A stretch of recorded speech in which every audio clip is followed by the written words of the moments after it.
Our guest today on Meinl Radio is Meinl Cymbals and Meinl stick and brush artist Ralph Alexander. Ralph is best known for holding down the drum chair for the artist known as Poppy. Poppy's music isn't easy to categorize. Genres such as metal and pop have been used, and while that's fairly accurate, it's a bit too simple of a description. What matters for the sake of our guest today is that he gets to stretch his musical sensibilities while making his boss and the band sound as convincing as possible. Ralph came on board with Meinl Cymbals and Meinl stick and brush last year. I mentioned this in the podcast, but it bears repeating, that I was pleasantly surprised when I realized that Ralph wasn't working with any of our competitors. I say that because from the first conversation I had with Ralph, I could tell that he fits the profile of what a company should look for in an artist. He's one of the easiest people I've had the pleasure of working with. Zero attitude and 100% a great dude. His dedication to his craft is the icing on the cake. He's got a great outlook on life, and he brings his pragmatism and cheerful disposition to everything he does, which made partnering up for a Meinl video shoot a no-brainer. By the way, if you haven't seen any of the videos, 2 of them have been released so far and can be seen on our websites and our social media channels. And now, onto the podcast. I'd like to welcome everybody into the Meinl Radio podcast. Today, I've got an all-around killer dude, Ralph Alexander, here with us. Ralph, welcome to the podcast. Thank you so much for your time and for being on this. Hello. Happy to be here. Thanks for inviting me. Yeah, man. I'm going to get right into it. I'll let everybody out there who's listening know that when I first met Ralph, which was recently because you came here to Nashville and did a video shoot with us not too long ago. And prior to that, I had just kind of stumbled across your Instagram page and thought, holy cow, who's this guy? He's badass.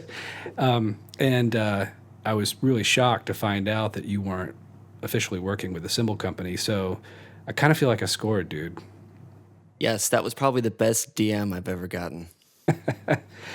Well, I'm glad we're here. So maybe there's some people out there who are not totally aware of you, and that's okay. It's not indicative of any lack of a career that you've had because you're kicking all kinds of butt. But what I like about you is you're very low key in your own very modest way, and it's not an act either. You know, some people are like, "Oh, I'm so humbled." No, you're a humble dude, and it's a good thing. So for these people out here that may not know too much about you, I'll ask a couple questions about your past. Sure. And for those of you people out there who don't know, Atlantic Records had released a live album by Led Zeppelin in 2003 called How the West Was Won. And it's material that was recorded from 2 live concerts on Zeppelin's 1972 U.S. tour. And I think the 2 concerts were from the Forum in Los Angeles. Mm-hmm. I feel like I remember you telling me one time that this album was the album for you, the album that inspired you to pick up the sticks and play. Is that correct? Yes, that is absolutely correct. That was 2003, like you said, and I had already started playing for about a month, and then, like most kids, you pick up something new, and then it kind of just fades away. You stop doing it. So I hadn't really been playing for a little while, and then my brother bought that record and brought it home, and we started listening to it, and anyone that's listened to it, any kind of rock drummer whatsoever, hear that record, and it just blew me away, and it got me back into playing again. You know, because who knows at that point, that could have been a 1-month obsession and then it could have gone away. But hearing that record, listening to those songs, and getting to know who Bonham was as a player that early on got me back into playing and, kept me playing all these years. So had you heard any Zeppelin prior to hearing that particular live album? Not that I remember. That live album was definitely my introduction of being fully aware of them. And I would say that it was a crushing realization to be a 13-year-old and to realize that that band is not around anymore. Because I was listening to it and thinking, these guys are incredible. This drummer is incredible. I can't wait to go see them. And then just thinking, wow. Oh my gosh, it's 1980s. They haven't played since then. So it was bittersweet because it was amazing to have a brand new influence in my life, but at the same time, devastating that I would never be able to see them in that glory. Yeah, wow. That's interesting to hear you actually say that you had to come to terms with that fact, that it just wasn't knowledge that you had it in your brain already. I didn't know. Yeah. So I guess what you're saying is maybe if your brother had brought home physical graffiti, it could have had the same impact. It just so happened that it was that live record. Or do you think that it had to have been that live record? I don't know. I mean, not to say anything against physical graffiti because it's an amazing record on its own as well, but there was something powerful about. I mean, I know the entire track listing because I've listened to it so many times, but it starts off with a track called "L.A. Drone," and then it kicks into "Immigrant Song." And there was just something about hearing the audience and having it kick into that song and that monstrous riff with those monstrous drums and that kick pattern that to this day it's still a pain in my ass. So just playing that kick pattern the right way. Hearing that, I don't know if anything else could have been that powerful for a 13-year-old, for myself at 13. So I really don't know. That's a good question. Interesting. You said it was your older brother that turned you on to that album? Yeah, my big brother Christopher. He's the there's three brothers in my or two brothers. I have two older brothers, Christopher and Steven. And Christopher, three of us, even though I play music for a living, he's definitely by far out of the three of us the biggest music fan. Like he just knows every band, every style, every genre. So growing up, anything that he brought home was something that kind of influenced all of us. Interesting. Now, you had said that you, prior to hearing this album, that you had been playing drums, you said for like a month already? I'd played a little bit. There was a local guy in town. His name's Tony Mallard. Absolutely phenomenal drummer that we used to pay. I used to pay just to watch him. I used to go to his lessons, and it would just turn into a clinic every time. Just all right, just play something crazy, and he would show off, and it was incredible. But he got me my start, taught me how to play, basic 2 and 4 groove, and then I don't know what happened. Just like I said with kids, you just kind of have the current obsession, then it kind of goes away. But luckily with this, it was brief. Like I said, it lasted a month, and then when this live record came home, it was just exploded again, more so than it had been before. So what was it that made you seek out this guy, Tony? What was it that made you say, I need to play the drums? That really interests me. I don't know. It just was something that I always wanted to do, and my mom was funny because my mom's an artist. My whole family is nothing but artists. So everyone's a creative. But she was always kind of pushing for it. I think as all moms do early on, they think, well, what about piano or what about violin? She was really big into those too. And I think all the drummers out there, we can all kind of relate to having a parent be a little apprehensive of having a drum set in their house. So I don't blame her for, trying to steer the ship somewhere else. But I think she knew early on that, I was serious about drums. And she was dating a guy at the time who was a musician. And he went out and got me my first kit. It was this black CB percussion. I don't know if you know that brand. Oh yeah, no, I remember. Yeah, it wasn't in bad shape. It was in fine shape. We got it out of the paper and brought that home, and I played on that for a little bit, and then listened to the live record and got really serious about it. And then I think around 14 or 15, my mom realized that this was it, and she went out and got this gold sparkle Ludwig classic maple kit from a store downtown called Finkelstein's. And I came home, and it was just like 10,000 Christmases in one, seeing that kit in my room. And I still have that kit to this day. And it's it's a classic maple kit. So it's a pro kit. It sounds amazing. It sounds great. And, it's just one of those things to have a Ludwig kit because Bonham was such a huge influence and that record was such a huge influence that, once all those things kind of fell into place, it was solidified that I was going to do this no matter what. Was it just coincidence that she happened to buy you a Ludwig kit and you being such a Bonham head, or did she know that Ludwig was a brand you were digging, or was there somebody at Finkelstein's that just hipped her to a cool kit? Oh no, everyone knew. I mean, my CV percussion kit, I had a white bass drum beat or a bass drum head. I took that off and I drew Bonham's 3 rings on the front of it. So I think I might have even drawn a Ludwig logo on it so that people thought it was a Ludwig kit. I'm not sure. It might have already had it on there, but it was pretty much common knowledge that Ludwig that was it for me. That's cool. Ludwig can pay me later for all this free advertising they're getting. Well, fast forward a little bit. Now, you also told me when you were here that you had gone to MI. And Yes, I think you said you went there on a scholarship, maybe? You entered a contest or something?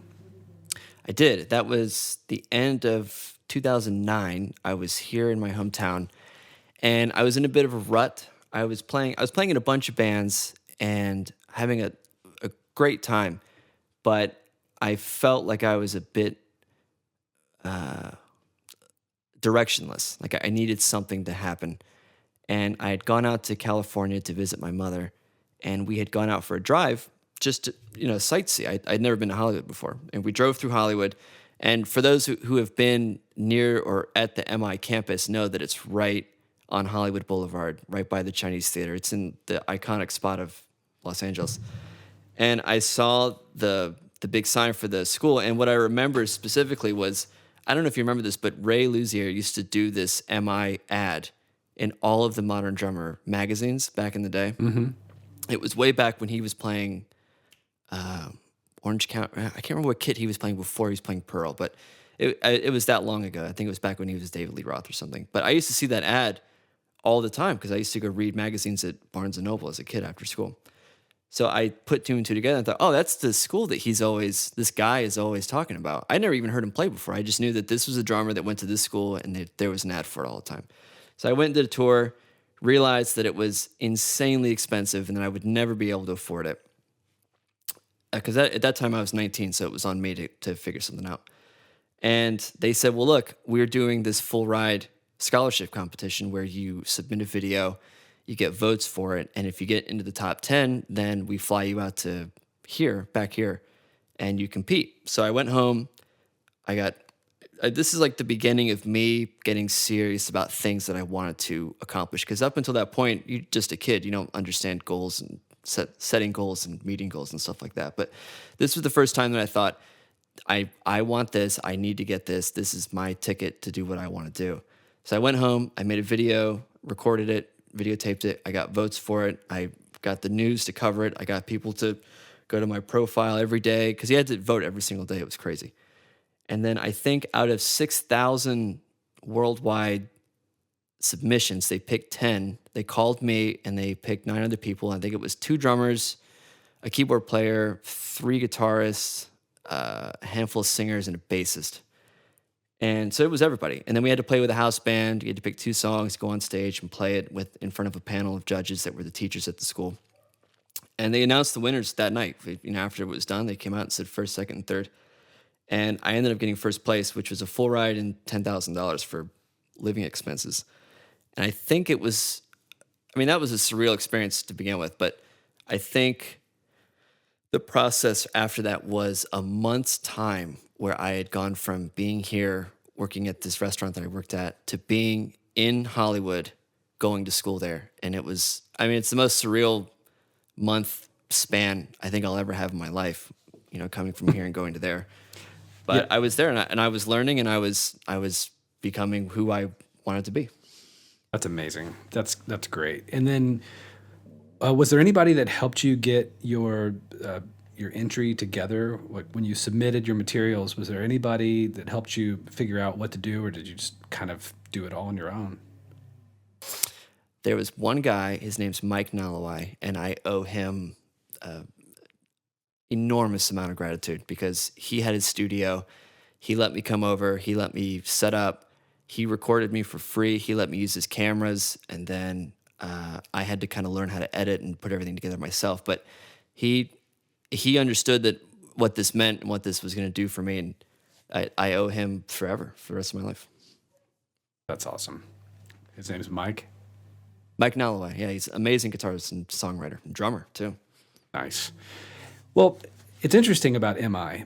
So when you came out here and you recorded with us and you were just getting sounds on your kit, I heard some things you played and, well, let me backtrack. So when I first stumbled across your Instagram channel and I was looking at your posts and watching and listening, I was thinking, man, this guy's great. Like you had that rock power, but you also had that technical fluency, and I could just tell that you were a serious drummer.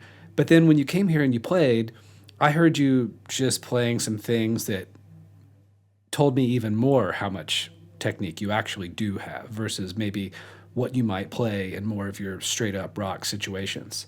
And that's what MI does. I mean, it gives you a lot of tools at your disposal. I've known a lot of people that have gone to MI over the years, and this is not a slag against them at all. I have so much respect for what they went through to complete the program there, and they came out much better players than when they went in. But I've noticed a bit of a thread with some of these guys where there's this sound that they come out with. And when I listen to you, you have a much more organic feel to what you do than a few of these guys I know. Again, it's not everybody I know that went to MI, but there's a few I can think of.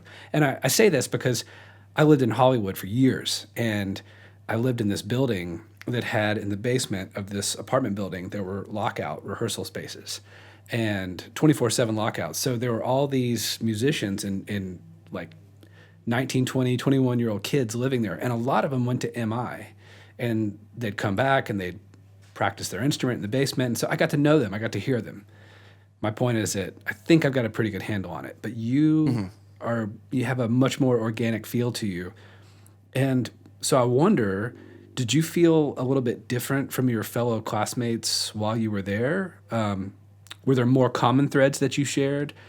Or did you notice maybe a difference in the way you looked at music versus the way they looked at music?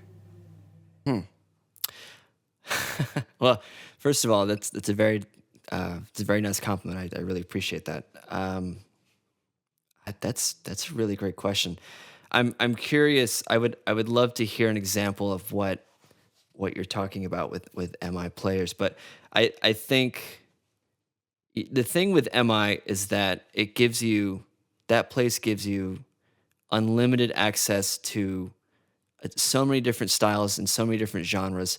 I think to put kind of a thumb on what you're talking about, we all go through the same technique process. We all go through the same technique teacher. At least when I was there, we all went through Ralph Carson. So I think a lot of guys, and he was a drumline guy, so it was very strict and very rigid and rudimental and stuff like that. So I think there are some basic techniques that come out of there that we all kind of adhere to because we all were taught the same. But in terms of my personal playing style, there was a quote from Chamberlain from Smashing Pumpkins, and he said that the best musicians, he was talking about musicians, but drummers specifically, the best drummers, musicians are thieves that you can't tell where they stole it from. So when I listen to people or when I learn something new, I try and take things that I like and add it to an overall sound, as opposed to just using Bonham as an example. For the last 10 years, 20 years, whatever it's been, there's been this huge explosion of guys that love Bonham so much that they want to sound like Bonham. They tune their kits the same way, they set up their kits the same way, they use the same gear. They want to be just like Bonham. Bonham is easily the most influential drummer in my life, but I don't want to sound like him.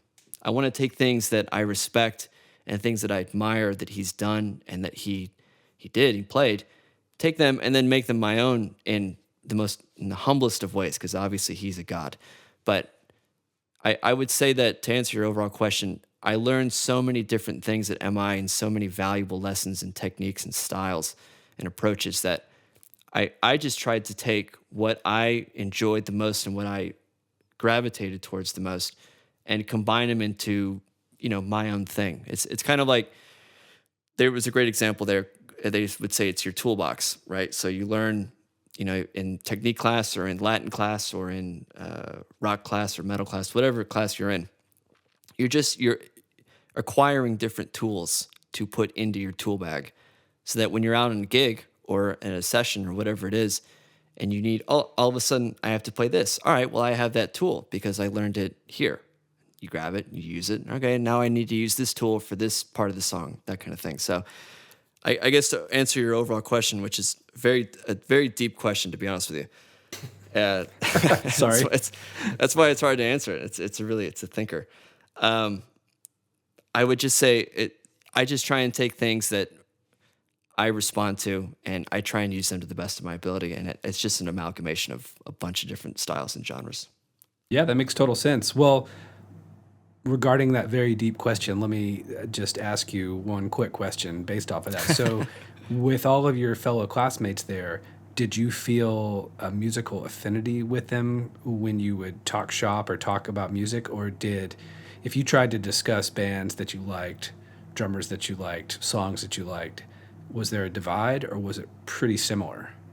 No, everybody was. I never met anyone at MI that I didn't like. Everyone was amazing. Everyone was great because we're all there. It's a collection of people that have the same exact dream, the same exact objective. So it's not like being in high school where everyone's different. You know, you got this guy who's going to be an athlete, whatever it is.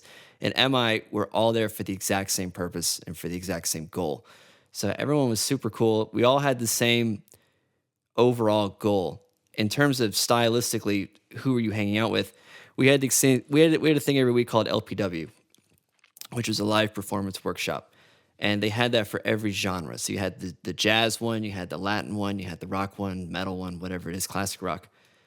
So that would kind of break everyone off into little subgenres and subgroups. So you always had like the jazz guys were always going to that LPW, or the rock guys were always going to that LPW. So in that regard, things were a little divided. But overall, I mean, everybody was still in the same basic classes. We're all in the same reading class. We're all in the same technique class. And it was in those classes that everyone was kind of the same. We were all there together. We were all on the same level, and it was just great. It was the best experience I've had in accelerating the learning of something in my life. And I look back on those years very fondly. That's awesome. I'm glad to hear it. I remember back when it was PIT or GIT, before it just became MIT, and I would look at those ads and Modern Drummer or whatever other magazine I was reading at the time and think, man, that just looks awesome. And of course, I ended up in Hollywood, not there doing MIT, but in a band situation. And yeah, I mean, like I said, every time I met those dudes, they were always working their tails off. So yeah, I can see how that immersion would be looked upon really fondly. It worked. It helped you. It obviously did something good for you. I like I said, the students were amazing. The teachers, like I still have teachers to this day that I talk to. Like Jeff Bowders is an amazing drummer, and Stuart Jean's an amazing drummer, and Sammy Watson. But I think probably in my entire life, that the two biggest teachers that had the biggest influence on me, the two of them were my kindergarten teacher, which is pretty funny, Miss Corbett, but then also my technique teacher at Musicians Institute, and that was Rob Carson, because he was a phenomenal player, phenomenal technique player. He changed my life and how I approach just holding a stick. But he had a Zen approach to everything that he taught, and he was a Buddhist. So like, for his private counseling hours, you'd go in there, you'd meditate with him. That was his whole thing. And his approach to recognizing that your place in the universe is as hippie as it sounds. And I understand this sounds very hippy dippy, but what you do on the instrument is how you connect to the universe, and what you play is an extension of you, and being, as he would always say, being righteous with it. And it's just something that stuck with me, and it removed so much of any kind of ego. You mentioned earlier that I seem very humble, and I when you said that, I immediately thought of Carson, because I attribute that 100% to him and the influence that he had on me and all of us. I think that it's just what you do on the instrument is about you and your connection to the universe. It's not about being jealous of anyone or having any kind of an ego or thinking that you're better than anybody, because you're not. No one is. Everyone is doing what they do on their instrument, and that you have to learn to love what you do and what you put out there. So that's, I could go on all day about Carson, but that's kind of the overall approach I learned. Yeah, no, I mean, I love what you said about, like, no one is better than anybody else. I mean, yes, you could say someone is technically more proficient than someone else, or someone has had more experience, but once you put it into this categorization and this competition, it all becomes complete bullshit. And absolutely, it makes it worthless. It's like, no, we didn't start listening to music because we wanted to be assholes. We listened to music because it made you feel good. It spoke to this part of you, that same part of you that needs to drink water and breathe air. And yeah, the minute you take it there, it's like, ugh, okay, never mind. No, absolutely. When I see guys that are doing great, I genuinely feel joy for them because if as long as they're doing it from a good place and that they're experiencing a joy and a fulfillment to themselves and what they're doing, then we should be happy for everyone that's succeeding on the instrument, not just drums, but for any creative endeavor for that matter. Yeah, for sure. Let's just be happy that somebody's happy. Yeah, wild thought, huh? Yeah, I know. Imagine that. Now, you're from North Carolina, but you lived in LA while you were at MI, and you've also lived in Nashville. And Yes. obviously, I know that LA was an MI time. I can't remember if you've done anything there beyond MI, but what did living in those two towns do for your career? And is actually moving to a city like that still a must in this day and age of social networking? Ooh, okay, that's a two-parter. All right, so the first part, the difference between moving from LA to Nashville. So when I lived in LA, I got out of MI and I was playing around with different bands. I was trying to get into session work, and I ended up meeting some buddies of mine, and we formed a blues rock band called the Heavy Heavy Hearts. And to this day, my three best buddies still. We struggled so much in Los Angeles that we thought we have to move to Nashville. That's where it's at. It's easy living out there. Plus, we're a blues band, so it just makes more sense to be out in Nashville. So the difference in leaving LA and going to Nashville was immediately our lives got easier. And in a weird way, the band suffered because when we weren't suffering, we didn't feel that need anymore to put all of that into the music. We just all of a sudden it's, hey, whatever. We're living out in a cool house out in the woods. We can have a bonfire tonight, hanging out. We can meet girls, whatever it is. And that isn't what the vibe was in LA. In LA, it was like we're suffering, we're totally broke. All we have is this band. Let's put everything into it. So I would say that living in Nashville was easier, and I definitely enjoyed it more. In terms of the second part of the question, do you have to live in a city? I honestly don't. That's a question that I'm asking myself now, because we've been in COVID for 2 years now, coming up on 2 years. And when it hit, I was living in Los Angeles and I was playing. I just gotten back from tour with Poppy, and we were gearing up to go over to Europe. And I had no intention of leaving LA anytime soon because I just gotten this Poppy gig. Now, 2 years into it, we've worked a bunch over that 2 year period. I've flown out. I've done sessions for her. We've done shows. We've done promotional stuff. Now I'm wrestling with the idea of do I have to move back when this is all over, or am I lucky enough, and I mean this truly, lucky enough to live in a place that I can fly out of and go work and then fly back and disconnect? Because I think that it's kind of a threshold where when you're early enough, you have to live in a city where you can network and meet people.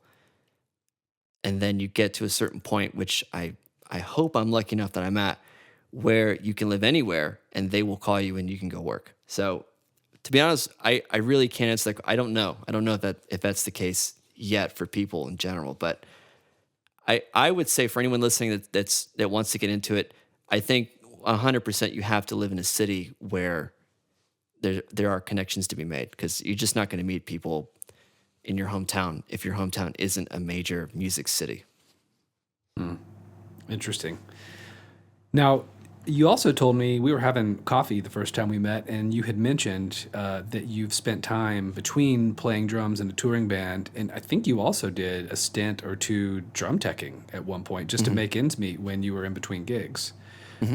Tell me a little bit about the back and forth between those worlds. Well, I drum tech for a band called The Strokes, and I had gotten that through my buddy Nick, who plays guitar for The Strokes, and he hit me up and said Fab is losing his guy.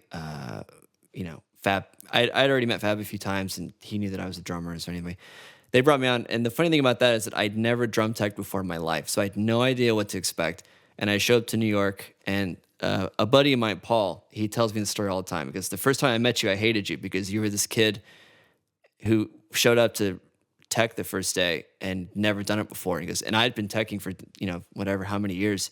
And this was like a huge deal for me to get this gig. And you're just this kid that walks in. It's like, oh, I'd never done it before. I don't even know what to expect. But I loved drum teching.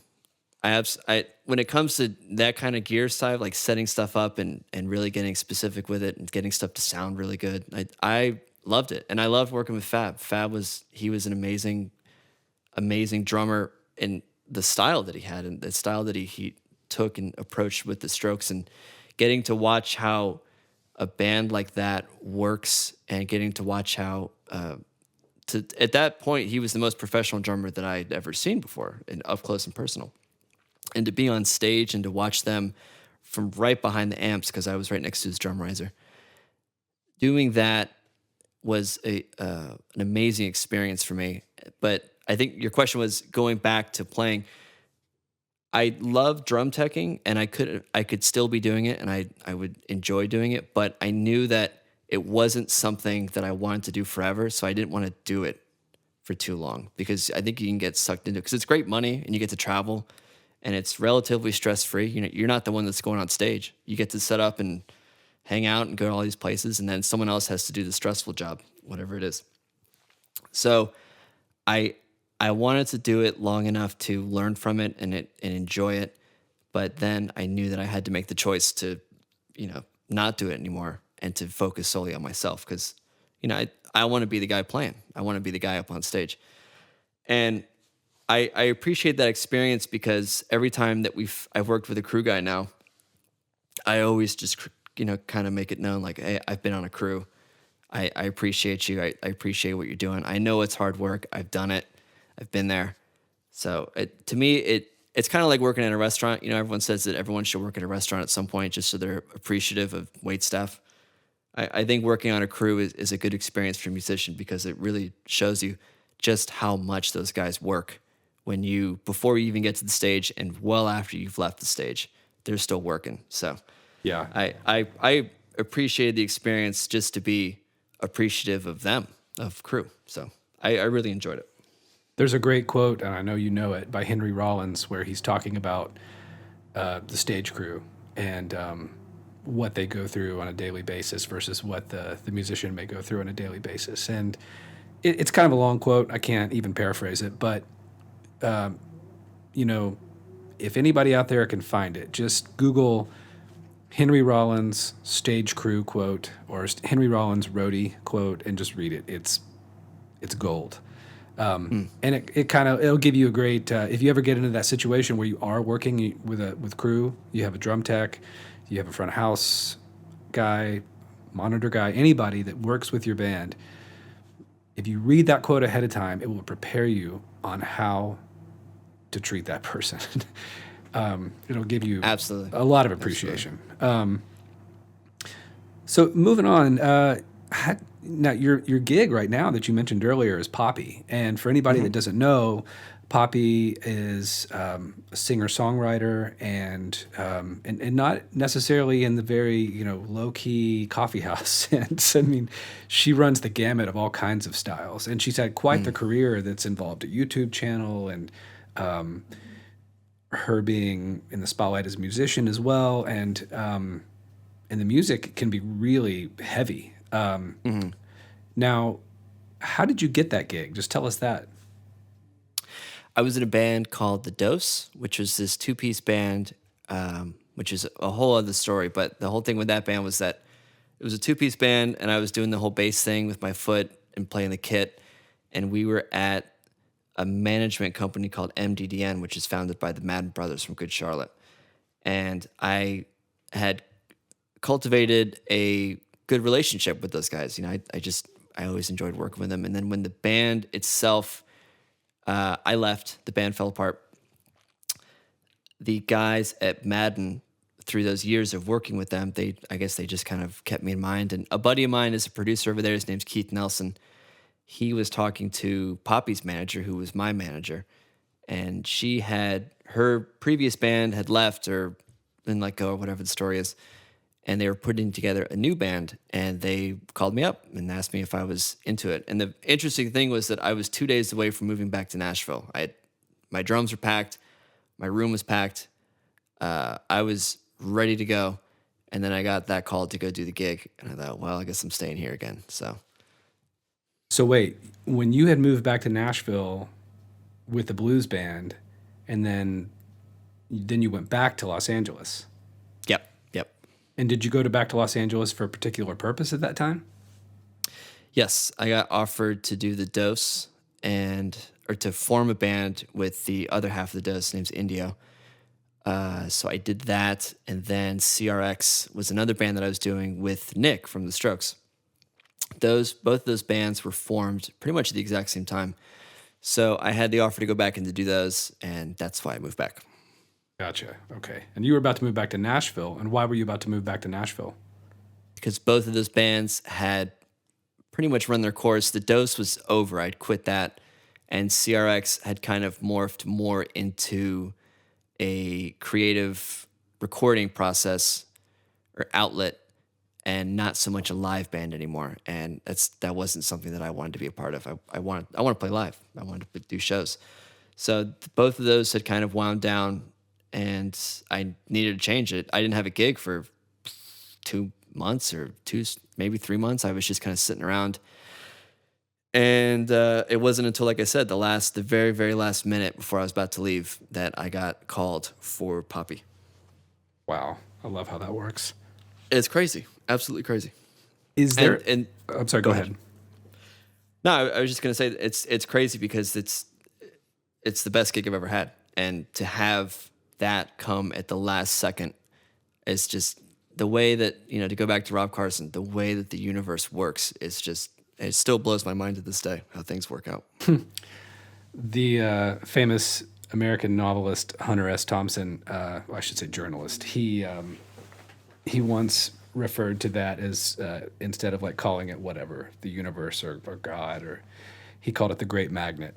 And that's what it sounds like. The Great Magnet was pulling you back into LA, making sure you didn't leave. It's wild, but I'm very thankful that it did. Yeah, for sure. Now, is there a certain type of temperament that you have to have as a hired gun backing up artists? Like, what would be the pros and cons of being a hired gun? I mean, I have a few questions regarding this hired gun thing, but let's start here. Would you say that there's a certain type of temperament you absolutely have to have, otherwise you're doomed? I don't know if there's a right or a wrong way. I know my way, and that is I just try and be as cool as possible. And what I mean by that is just relaxed, professional, prepared. And I've said this before in different ways, but I want to be the guy that they never have to think of. I don't want to be the guy that they have to think of, if that makes sense. So when I get to a rehearsal or I get to a show, I want to be so reliable and so dependable that they don't even have to think about drums because that's Ralph. Ralph's back there. I don't have to think about it. It's fine. Every show, every rehearsal, every session, he's got it. And so to me, my approach to being a hired gun is being as dependable, reliable, professional as possible. That's how I would look at it. And just all around a good guy to hang out with, because the truth of the matter is, and I think a lot of kids, and I was guilty of this too, when you get into playing professionally, you think, I can play circles around all of these guys that I see out here. Why aren't I getting these gigs? And you realize that, 90% of gigs can be played by pretty much anybody. But the reason that guys get those gigs is because they're easy to hang out with. They're easy to be on a bus with. They're easy to tour with. They're easy to talk to. They're not inappropriate. They're not, they're good guys to be around. That's what people want to do. They want to work with good people. So you want to be an amazing player, a reliable player, and a good person to be around. That would be my advice.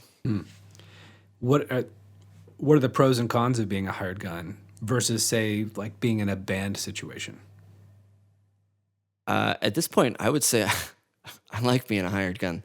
It's relatively stress-free, because being I've only ever been in bands, so I've always had this stress of, you're running a business in a lot of ways. You're running a small business, so Being a hired gun means that I get the songs, I get the schedule, I know what my responsibilities are. I have my little lane in the grand highway of everyone doing their job in this project.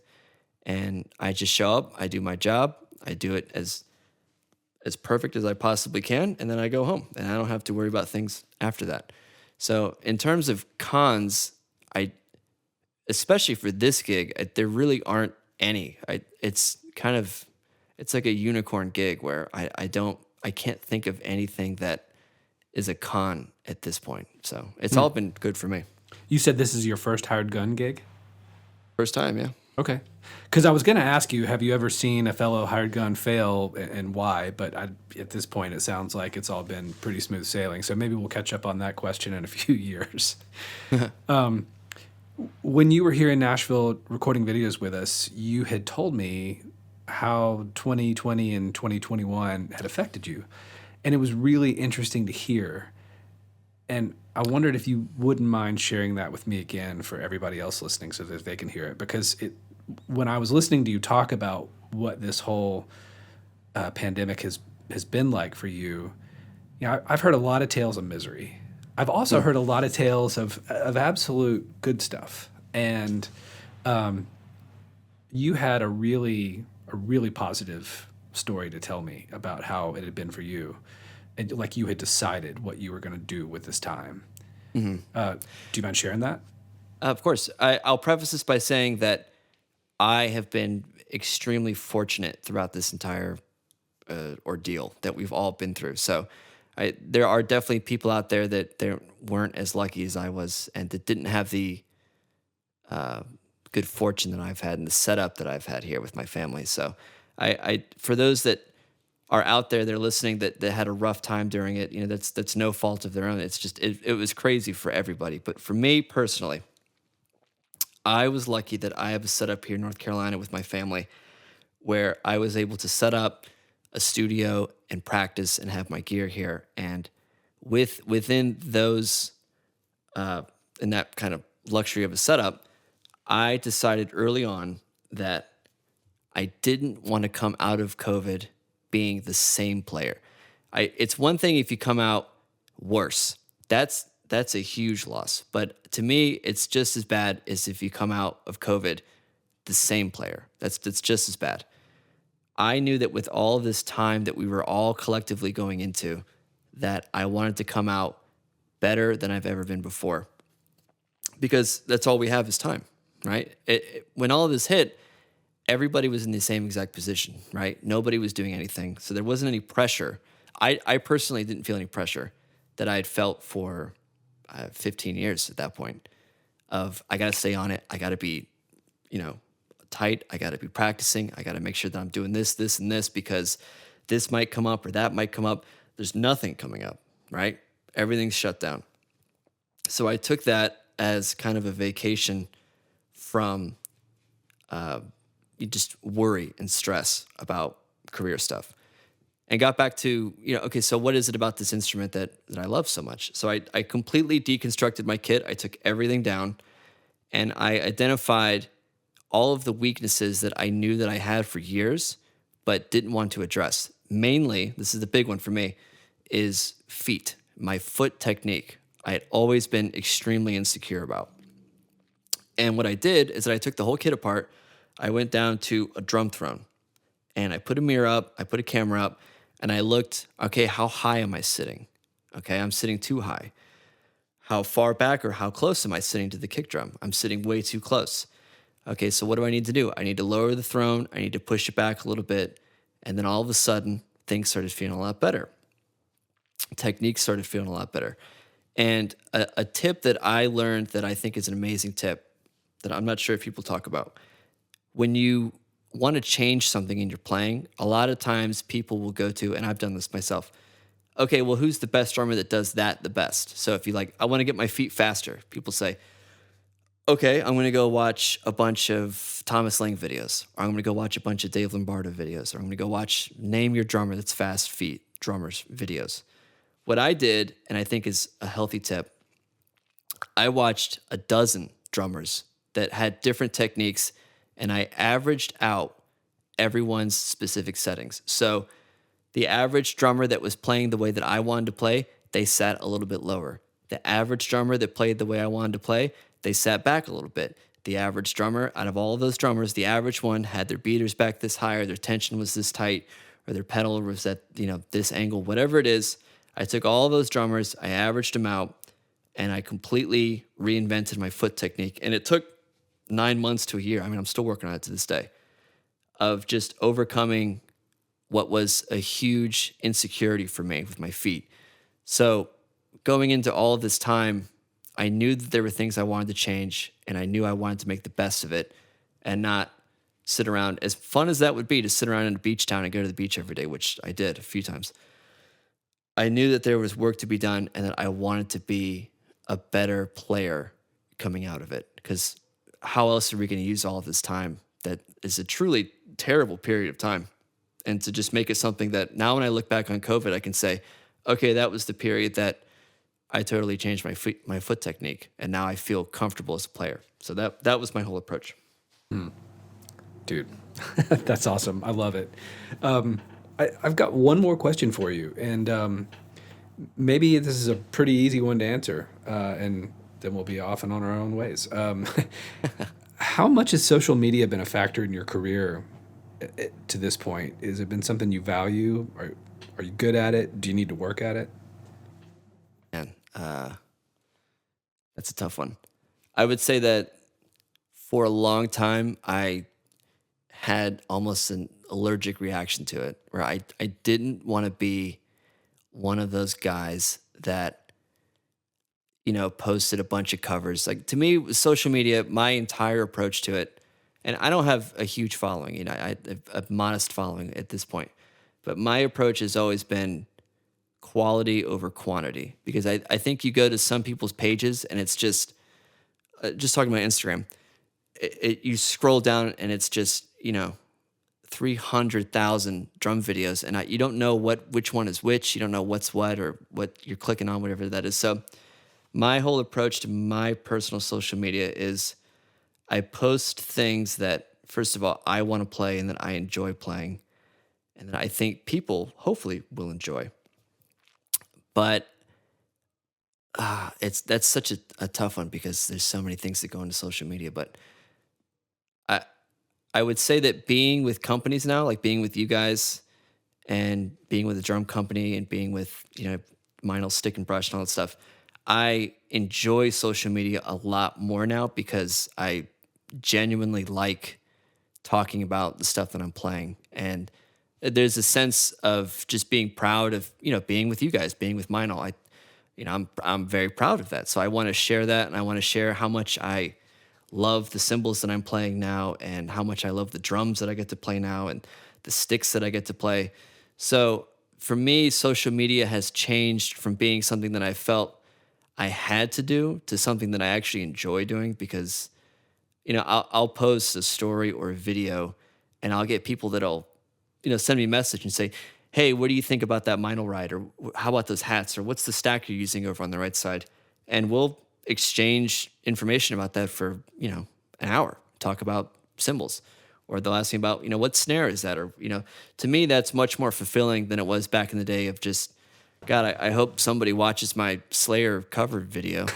To me, you know what I mean? That it wasn't fulfilling doing that. But now there's something about being with a company like you guys or Ludwig or whoever it is, where that opens up a different kind of dialogue that is much more fulfilling, and I think it feels much more genuine in how you spend your time on there. So in terms of that, I enjoy using social media to talk about gear. That's about the only thing I use it for.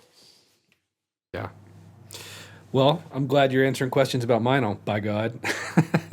Well, I'll say this, and I wanted to say this at some point in the podcast. When you reached out to me, it was interesting because I had been kind of in a bubble for 15 years playing the same cymbals, literally the same cymbals, the same models. I'd never changed.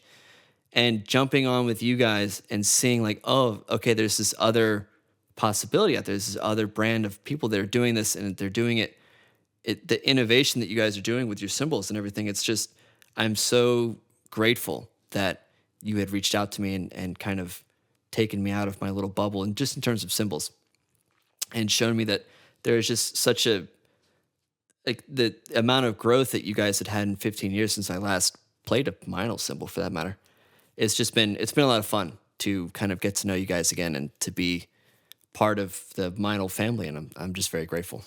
Dude, that's really great to hear. And I have to say that as far as the innovation that you talked about with cymbals and our sounds, and we've got a handful of people that are behind those sounds, and we all kind of pitch in on the R&D. I mean, say from my end, I have to have my ear to the ground and collect common themes from artists about what they're looking for, what they're missing, what they enjoy.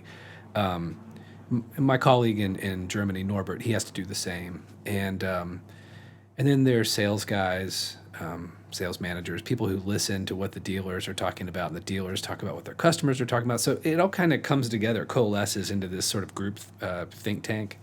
But there's a couple of guys that are behind actually really knowing what it takes to get a sound accomplished or to think up a sound or something. And I have to say, I work with some extremely talented people, and it's a fun team to be a part of because everybody really enjoys it. And it's it's never just down to one person. It's down to a group of some people that really kick a lot of ass for us. So yeah, I'm just like you were saying, you're grateful. I'm grateful to work with some of these people who are responsible directly for a lot of these sounds. Yeah, it's a fun team to be a part of. I can tell just subtly that you guys are a very efficient organization. It's a very tightly run ship, and I appreciate that and I respect that a lot. So it's fun to be a part of it and to just kind of see how you guys are working from behind the scenes, and it's great. I'm happy to be part of it. Nice. Ralph, man, thank you so much for being part of the podcast. I appreciate you taking the time to answer all these questions and give everybody a little bit of a better idea of what you're all about. Thank you so much. Thank you. And before we go, just to put it out there for anyone that's listening, we just announced a bunch of tour dates for this year. So if anyone wants to check out Poppy or any of the playing that we're going to have, we are heading out on the road second week of March for a month in the U.S., and then we have a bunch of festivals and then Europe coming up. So come out to a show and say hi. Good for you, man. I'm glad to hear that tour is back on. Yes, me too. Trust me. All right. Thanks, Ralph. Thank you. Thanks for listening to Meinl Radio. If you liked what you've heard, please remember to subscribe to the podcast so you don't miss an episode. Give us a rating as well on Apple Podcasts, if that's what you're listening to this on. Also, go to MeinlCymbals.com or go to MeinlStickandBrush.com or go to both of them and sign up for our email newsletters to keep up with everything that's going on in our Meinl world. Thanks. Take care.